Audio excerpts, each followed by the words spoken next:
ՀԾ հաշվապահ 9 և ՀԾ առևտուր 9 նոր սերնդի համակարգերի ցուցադրական տարբերակներն այժմ կարող ենք տեղադրել ինքնուրույն։ Մեր օրինակում տեղադրենք ՀԾ հաշվապահ 9։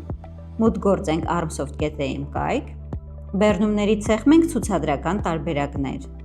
Բեռնենք ՀԾ հաշվապահ 9 ֆայլը։ Աշխատեցնենք ֆայլը, սեղմենք Next։ Հանրային հատվածի տարբերակը տեղադրելիս անհրաժեշտ է ակտիվացնել Install the program for public sector դրոշակը։ Excel-ի հետ համակցման համար ակտիվացնենք Register Excel add-in դրոշակը։ Սեղմենք Next,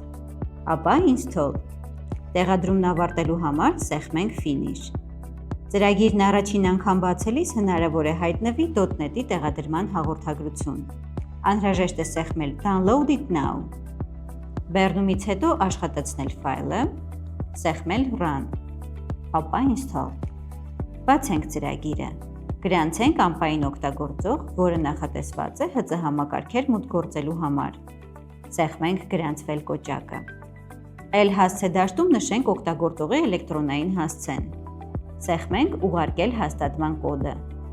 Նշված էլ հասցեին կուղարկվի նամակ հաստատման կոդով։ Մուտքագրենք Verification Code դաշտում և սեղմենք Verify Code։ Նոր գաղտնաբար դաշտում մուտքագրենք օգտագործողի գաղտնաբառը։ Գաղտնաբառ մուտքագրելիս արտացոլվում են ընտրության կանոնները։ Եվս մեկ անգամ հաստատենք գաղտնաբառը և սեղմենք Գրանցվել։ Աշխատանքի սկիզբ պատուհանում սեղմենք Կատարել։ Ցուցադրական տարբերակով աշխատելու համար սեղմենք Այո։ Վերջ, կարող եք սկսել աշխատանքը։